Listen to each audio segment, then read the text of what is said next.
Hi and welcome to the Staff Canteen 10th anniversary live show, take 2. Sorry, due to technical issues. I'm Cara, I'm the editor of the Staff Canteen, and today I'm putting founder Mark Morris in front of the camera at his house in Corfe. So, hello. To start with, Mark, happy 10th birthday. Yeah, thank you very much. Thank you very much to everybody that uses the Staff Canteen, all of the team at the Staff Canteen.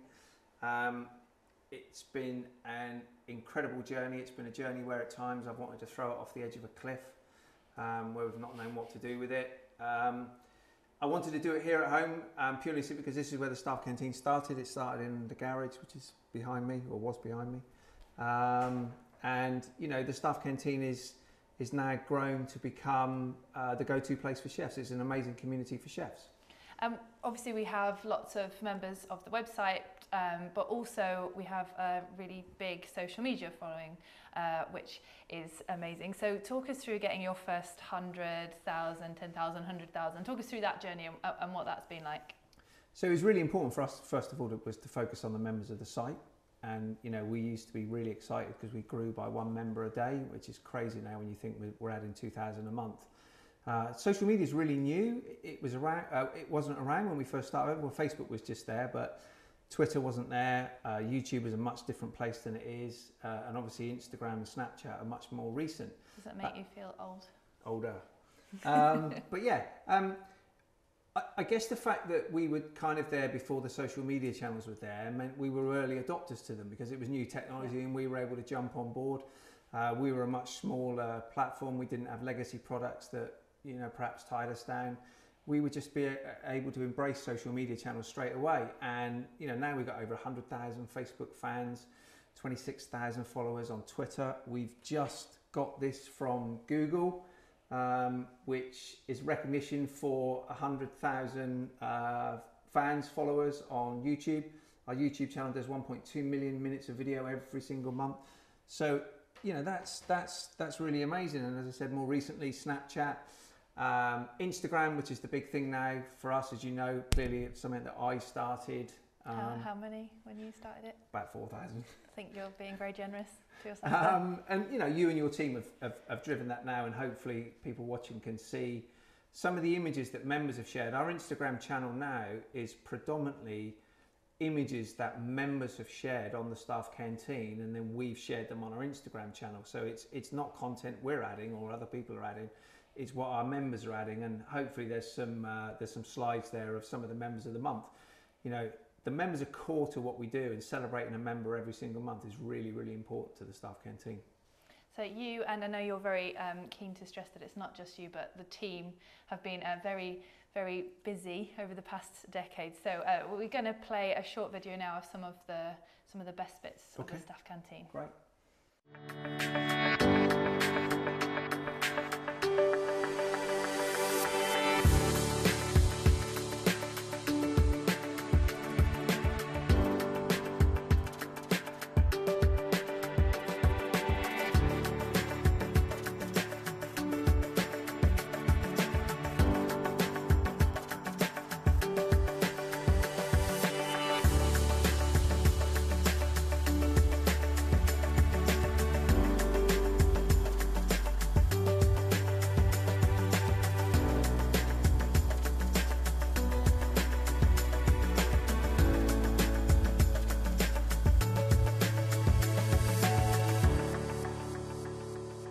I'm sure that the followers who've been with you from the beginning, when it was a forum, to even just watching that video, then people will have seen the huge changes from the Staff Canteen over the past decade. But can you name some of your highlights from over the years?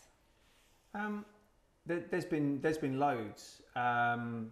It's been amazing the amount of chefs that you know, people have wanted to feature on the Staff Canteen. Fingers crossed, as you know, we're going to see, or we're going to film Gordon Ramsay hopefully early next month with Matt Abe. 20 years of restaurant Gordon Ramsay, which is an amazing achievement in itself.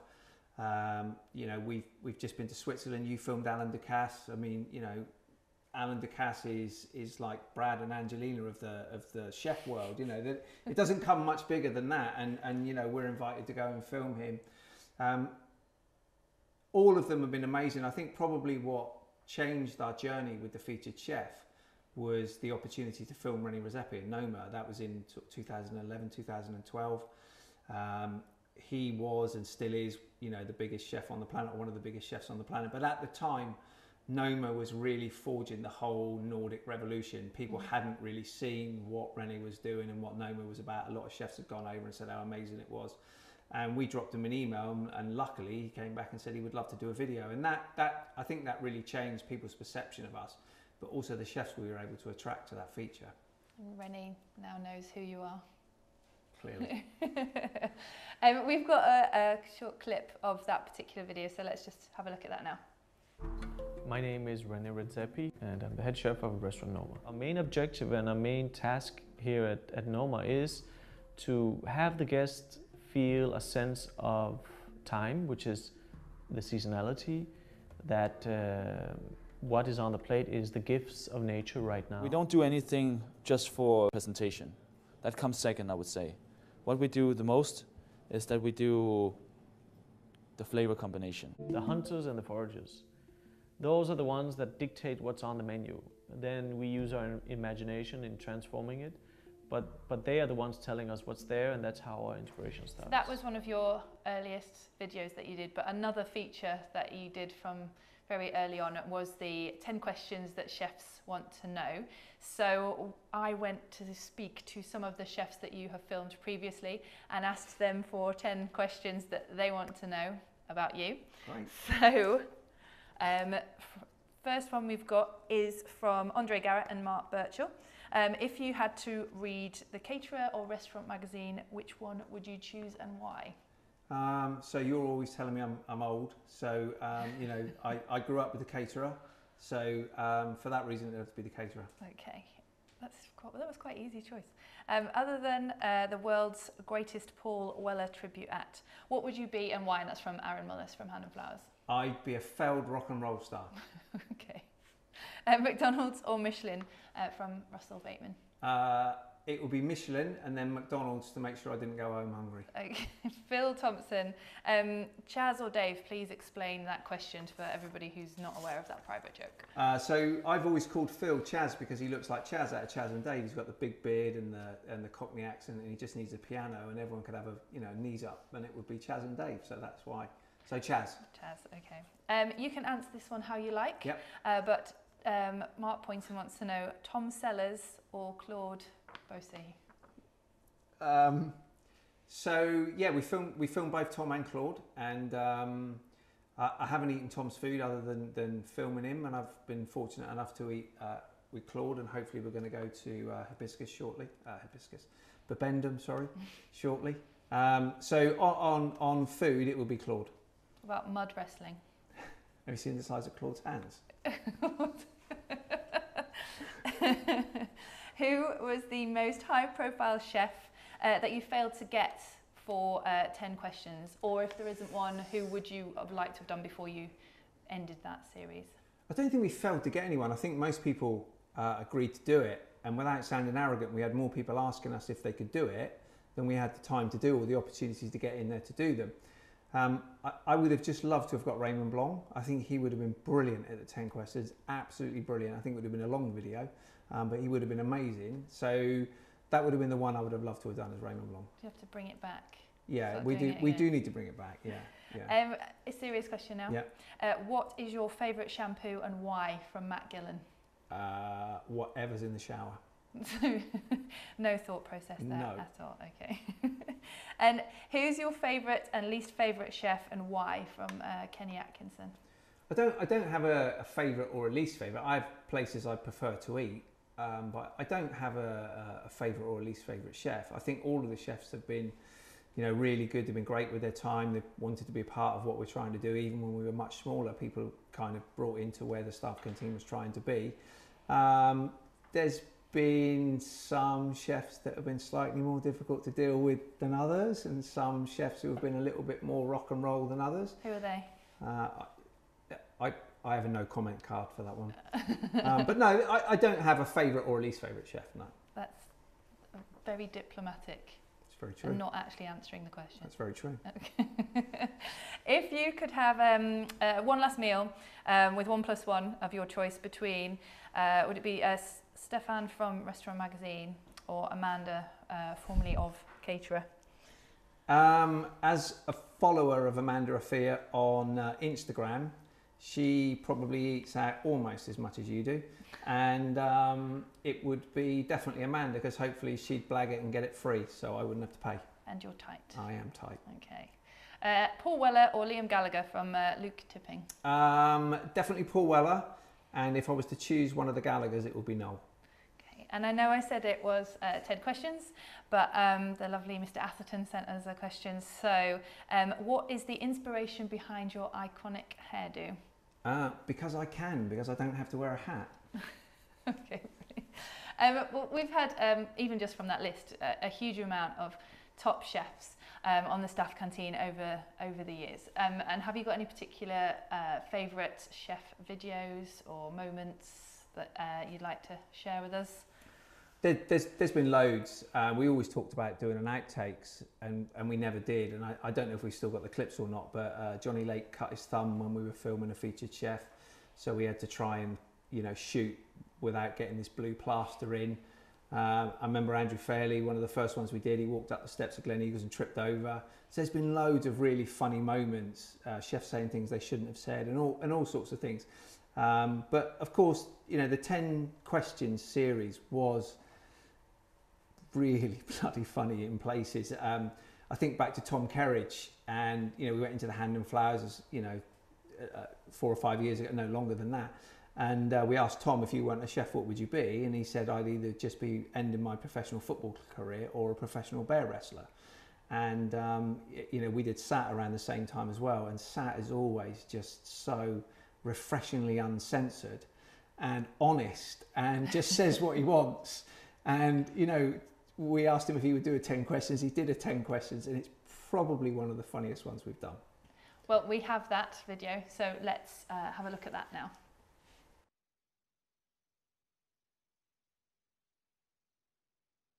Sat Baines, live on the staff canteen. Please do not swear. Morning.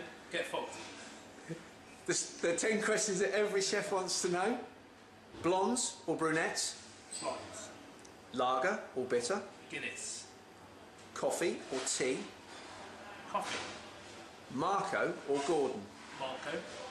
The biggest cowboy trick you've ever seen, or even better, you'll admit to? Shit, I don't know that one.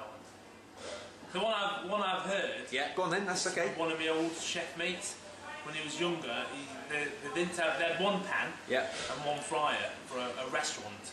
So everything was either deep fried and finished off in this frying pan, i.e. trout meuniere was deep fried and then finished in this frying pan. Yeah, I think you've just started a whole new cuisine there, Sat. Yeah.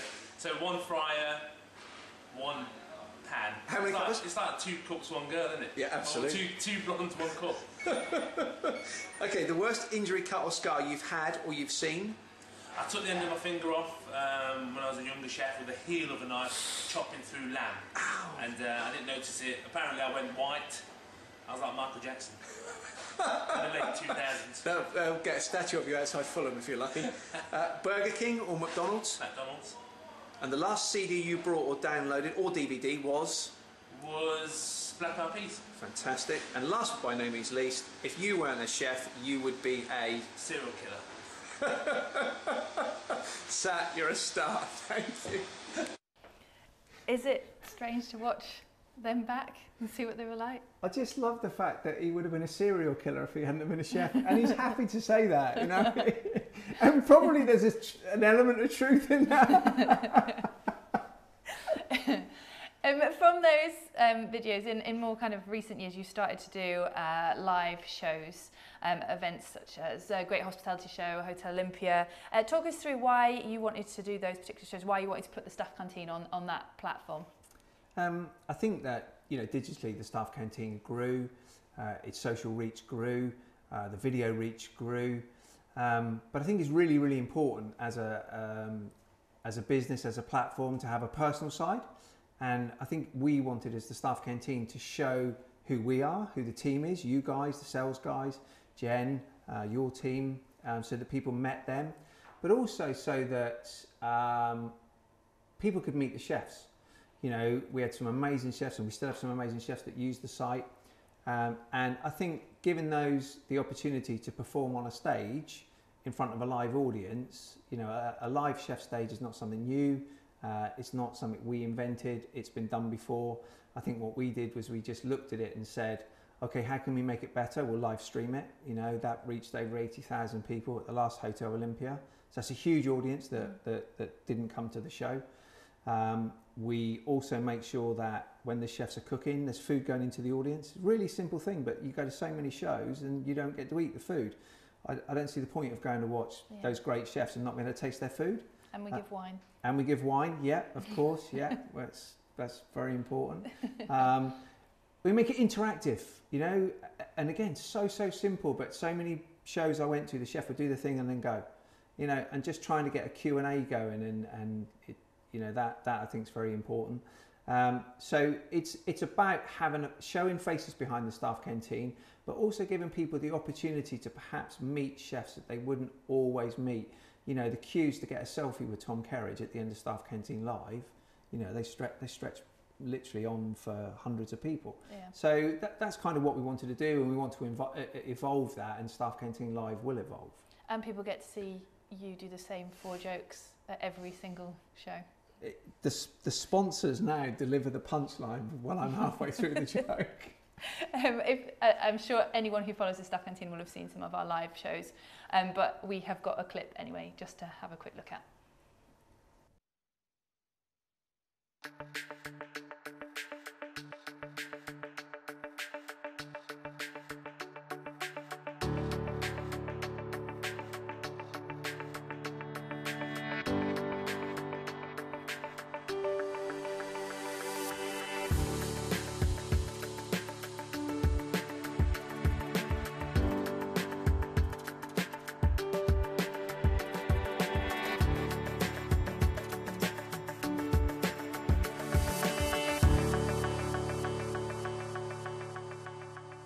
Looking at the quality of those videos, you can see that you've come a long way since you used to go in with your handheld camcorder, and I joke, or I don't know if I'm joking, put the tapes in.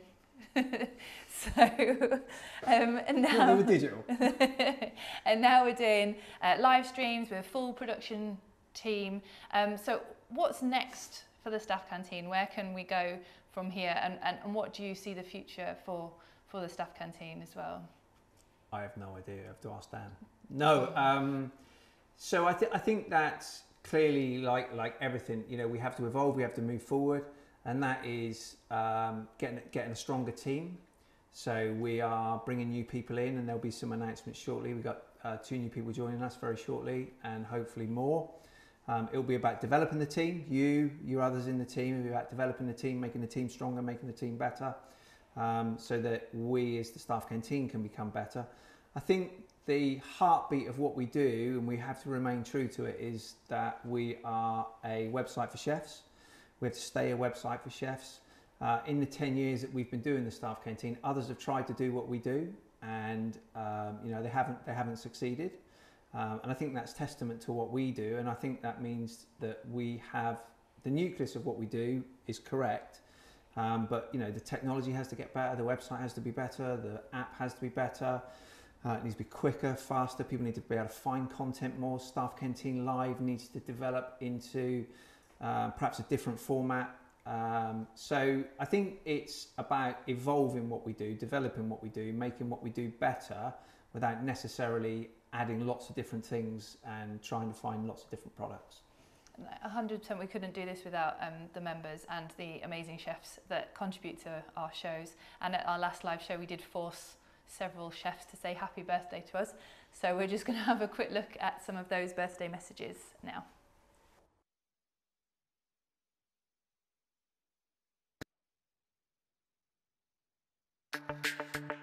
Happy 10th birthday, Staff Canteen. My name is Rolf Liegauf. I'm the executive chef for the Eco Restaurants in Switzerland. And I say happy 10th birthday to the Staff Canteen. So, Garrett Ward, Innisea Restaurant Rooms in Mid Wales. Happy 10th year anniversary, Staff Canteen. Wow, 10 years. Happy birthday all at Staff Canteen. Great work, keep it up. Happy 10th birthday, Staff Canteen. Lots of love, Pip Lacey from Iche. Some great chefs on that video, some upcoming talent as well as some amazing talent that's been around for a little bit longer. And I mentioned before that, you know, we couldn't do this without the members. They're not all Michelin star chefs. We go all the way across the industry. So what would you like to say to those thousands and thousands of people that use the staff canteen? Obviously, thank you. It's a very simple thing to say, but I genuinely mean it.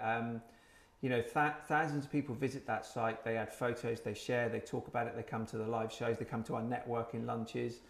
They answer our questions, they fill in our surveys. There are other media sites that add great content. I don't think they do it as well as we do, but they add great content. We have 64,000 members, and they are absolutely core, absolutely pivotal to what we do.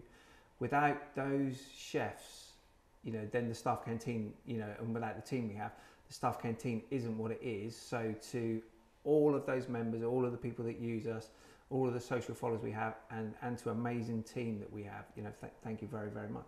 And I think that's the perfect way to end it, is just to say thank you very much to everybody. Thank you, and if you watched the first one, hopefully that was better this time round. Sorry about the technical glitch. Thank you.